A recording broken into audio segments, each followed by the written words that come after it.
Trending ngayon sa social media ang pagkikita ni Kim Chiu at ng isang player sa laro-laro na kapangalan ng ex-boyfriend niyang si Gerald Anderson. Tawa nga ng tawa si Vice Ganda sa pagkikita at pag-uusap ng dalawa. Ayon pa ni Vice Ganda na nagbiro pa kay Kim Chiu, sa tingin niya raw ay ito na ang pagkakataon na magkakaroon sila ng closure. Dito naman ay sinagot ng kapamilya actress at TV host Kim Chiu na matagal na raw tapos iyon. At dahil nga matagal nang tapos, hinamon ni Vice Ganda na kausapin ni Kim Chiu si Gerald. Pero paglilinaw nito na bawal mag-relapse. Sa una ay kinumusta ni Kim Chiu si Gerald kung masaya ba ito at kung kumusta nga ang takbo ng buhay niya. Napansin naman ni Vice na hindi awkward sina Kim at Gerald na sinang-ayun na naman ng dalaga. Ayon pa ni Kim Chiu, hindi naman talaga sila awkward ni Gerald Anderson. Dahil nga sa kanyang naging sagot sa It's Showtime, ay marami sa mga fan nagbigay ng samot-saring komento. Sa social media, may nagkomento na masaya sila sa naging sagot ni Kim sa kanyang dating karelasyon. Masaya raw sila dahil hindi ito nagtanim ng sama ng loob sa kanyang dating kapareha. Nagpapatunay lang daw ito na okay na silang dalawa at walang dapat issue man sa kanyang mga buhay. May isang netizen naman na nagkomento na maganda naman na nagkaroon ng biruan sina Kim at Vice sa It's Showtime para maliwanagan naman ng mga tao kung may tampuhan bang nagaganap sa dalawang sikat na kapamilya stars. May netizen naman na nagkomento na baka ito na ang magiging rason na mabubuksan na naman ang koneksyon ni Kim at Gerald. Baka magkakaroon ito ng muling pagbangon ng Emerald sa mga projects. Natakot din ng ilang netizen na baka mabuo na naman ang isang reunion project sa TV. Pero may isang netizen naman na nagsabing imposibleng mangyari yon. Dahil alam nilang okay na ang dalawang karera nila at ang mga tao lang naman ang gumagawa ng issue. May isang netizen naman na nagsabing sana Kim Pao pa rin ang magkakatuluyan dahil hindi sila papayag na mawawala ang sikat na love team na ito sa mga projects. Alam din kasi ng mga tao kung gaano sila kasikat ngayon at yung kasikatan nila ay napapanatili. May nagsabi naman na gusto lang mapapanood ang Emerald muli dahil bagay na bagay din daw ang dalawa sa mga project. Pinapanood nila noon ang Emerald sa mga TV projects at maging mga movies nito. Kaya kung mabibigyan ng chance muli ang dalawa na magkakasama ay papanoorin na ito at susuportahan. Sa ipa ng ilan, talagang hindi sila papayag na mawawala ang Kim Pao sa showbiz dahil nakaukit na sa puso nila ang mga pangalan ni Kim at Paolo. Bet din kasi ng mga dalawang sikat na actors na ito at ang mga proyekto dahil napakagaling at nagpapakilig sa araw-araw. May nagsabi naman na Kim Pao lang talaga sila mula noon at hanggang sa mga susunod na araw na magkakasama sina Kim at Paolo. Hindi sila papayag na magkakasama muli sina Kim at Gerald dahil hindi nila makakalimutan ang mga issue noon at ayaw nilang masaktan pa si Kim Chiu. May netizen man nagsabing kung ano man ang mangyari kay Kim at Gerald ay suportado pa rin nila ito. Thankful naman ang mga netizens sa naging biro ni Vice Ganda sa It's Showtime at sinabing magandang paraan ito para mas pag-uusapan pa ang Emerald. Kahit wala si Gerald sa It's Showtime, ngunit naging gaan naman raw ang contestant para maging sagot sa mga fans ng dating Emerald. Pero may isang netizen naman na nagsabing kahit ilang request pa yan ng mga tao na magkakasama muli sina Kim at Gerald ay hindi na mangyari ito dahil hindi papayag ang mga taga-suporta ni Lahas Maganda raw na susuportahan na lang ang Kim Pao para more projects sa taong 2026. Aabangan pa talaga ng lahat ang mga gagawin nila sa showbiz at kung paano pa mamahalin ng tao sila ngayong taon. Abang-abang lang tayo mga kapresko sa mas lumalim na relasyon ng Kim Pao sa isa't isa. May init na usapan talaga kapag may balitang magkakaroon ulit ng movie project sina Kim Chiu at Gerald Anderson, lalo na kung malakas ang fandom ng Kim Pao, Kim Chiu, Paolo Avellino. Natural lang na may pumalag o nag-react ang ilang fans, pero magandang tingnan ito sa mas malawak na perspektibo. Narito ang balanse na reaksyon. Una, sa industriya ng showbiz, normal lang na ang mga artista ay magkaroon ng iba't ibang kapartner sa projects. Kahit may sikat na love team, hindi ibig sabihin na doon na lang sila iikot habang buhay. Parte ng growth ng isang actor ang makatrabaho ang iba't ibang leading man o leading lady. Kung sakaling totoo ang project ni Kim at Gerald, maaari itong tingnan bilang professional collaboration, hindi agad personal o romantikong usapin. Pangalawa, naiintindihan din ang side ng Kim Pao fans. Malakas ang clamor at chemistry na nakikita nila kina Kim at Paulo, kaya protective sila sa tandem. Kapag nasanay ang fan sa isang pairing, nagkakaroon ng emotional investment, kaya anumang balitang may ibang ka-pair, nagiging sensitive topic yan. Pangatlo, mahalagang tandaan na ang casting decisions ay hawak ng producers at networks. Career move ito ng artista. Hindi nito binubura ang ibang love team o tambalan. Pwedeng sabay umiral ang isang love team at ang solo o crossover projects. Sa totoo lang, kung mangyari man ang project, pwede pa nga itong magpakita ng versatility ni Kim, magbigay ng bagong atake sa roles, magpalawak ng audience niya.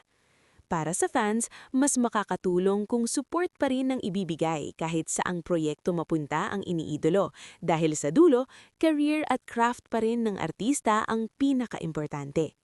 Sa balitang pumalag ang ilang Kim Pao fans sa isyong magbabalik movie sina Kim Chiu at Gerald Anderson, masasabi ko na ito ay isang normal na reaksyon sa mundo ng love teams, pero kailangan pa rin ng balanse at malinaw na pagtingin sa sitwasyon. Una, natural ang pagiging protective ng fans. Kapag malakas ang suporta sa isang tambalan tulad ng Kim Pao, nagkakaroon ng emotional attachment ang fandom. Kaya kapag may lumabas na balitang ibang kapartner ang isang artista, may ilan talagang nakakaramdam ng pag-aalala o hindi pagsang-ayon. Ibig sabihin lang nito ay invested sila. Pero pangalawa, dapat din tandaan na trabaho ang pag-arte. Hindi umiikot ang career ng isang artista sa iisang ka-love team lang.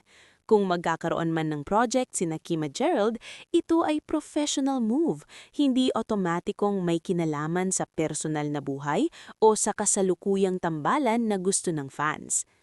Pangatlo, sa totoo lang, nakakabuti rin minsan ang mixed pairings. Nagpapakita ng versatility ng artista, nagbibigay ng bagong chemistry sa screen, nagpapalawak ng market at roles, nakakaiwas sa typecasting.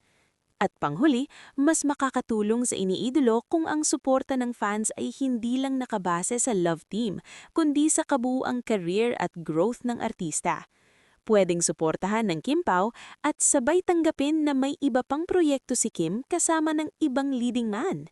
Sa mundo ng showbiz, lalo na sa Pilipinas, kung saan malakas ang kultura ng love teams, hindi na bago na magkaroon ng matinding reaksyon ng fans sa ganitong klase ng balita. Kapag may nabuong tambalan na tinangkilik ng publiko, tulad ng Kim Pao, nagiging higit pa ito sa simpleng on-screen partnership. Nagiging emotional na investment ito ng fans. Kaya kapag may lumabas na balitang ibang kapartner ang isang artista, may ilan talagang agad na tumututol o pumapalag.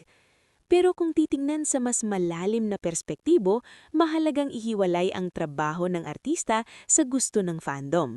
Ang mga aktor tulad ni Kim Chiu ay propesyonal na gumaganap ng iba't ibang roles.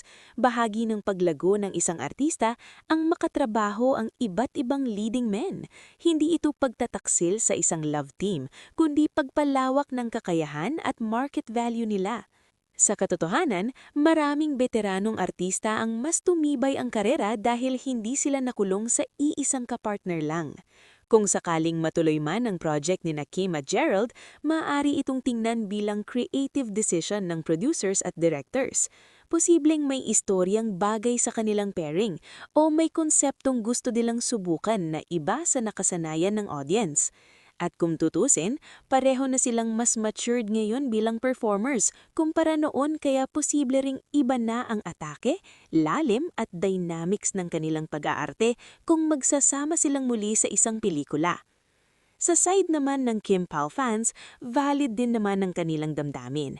Ang fandom ay nakabase sa kilig, chemistry at koneksyon na nakikita nila sa dalawang artista. Normal na gusto nilang mapanatili yon. Pero sana ang suporta ay hindi maging sobrang higpit na parang nililimitahan na ang galaw ng artista.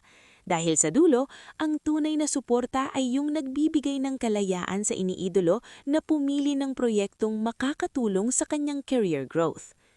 Isa pang mahalagang punto, ang pagkakaroon ng project with another actor ay hindi otomatikong nangangahulugan ng pagtatapos ng isang love team.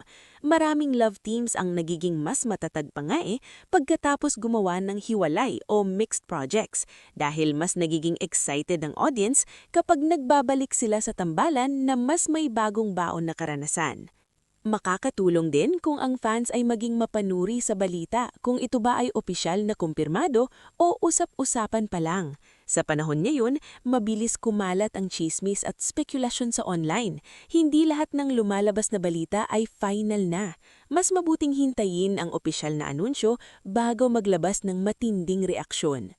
Sa kabuuan, ang ganitong issue ay nagpapakita lang kung gaano kalakas ang fan culture at suporta kay Kim Chiu at sa Kim Pao tandem. Pero sa mas malawak na patronam, ang pinakamahalaga pa rin ay ang magandang proyekto at tuloy-tuloy na pag-angat ng kanyang career kahit sino pa ang kanyang maging leading man. May ilang pang mahalagang punto na pwedeng idagdag sa balitang pumalag ang ilang Kim Pao fans sa isyung magbabalik movie sina Kim Chiu at Gerald Anderson. Number 1. Hindi lahat ng reaksyon ng fandom ay iisa ang boses. Kahit malakas ang Kim Pao fandom, hindi ibig sabihin na pare-pareho ang opinyon ng lahat. May ibang fans na open sa mixed pairings basta maganda ang proyekto. Madalas, ang mas maiingay lang online ang napapansin, pero may silent supporters na mas kalmado ang pananaw. Number 2. Malaking factor ang story at direktor, hindi lang ang pairing.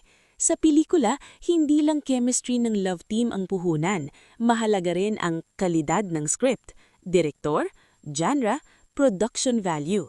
Kung malakas ang material, kahit unexpected pairing ay pwedeng pumatok. Number 3.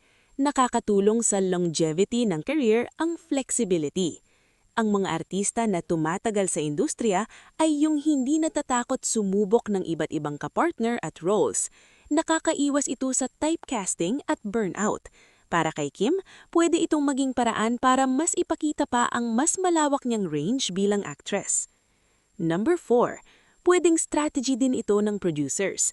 Minsan, ang pagbuo ng bago o dating pairing ay bahagi ng marketing strategy para lumikha ng curiosity at bagong buzz sa audience. Hindi ito agad dapat basahin bilang personal o romantikong sinyal. Number 5. Mas healthy sa fandom ang support without control. Mas nagiging positibo ang fan culture kapag suportado ang projects. Iwas sa fan wars, respeto sa co-actors, walang personal attacks. Sa ganitong paraan, mas nagiging proud pa ang artista sa sariling fandom. At hanggat walang opisyal na kumpirmasyon, manatiling bukas ang isip. Maraming showbiz news ang nagsisimula sa usap-usap o leaks. Mas mabuting hintayin ang opisyal na anunsyo bago maglabas ng matunding konklusyon. Sa kabuuan, ang ganitong issue ay patunay lang kung gaano kalakas ang interes ng publiko kay Kim Chiu at sa kanyang mga tambalan.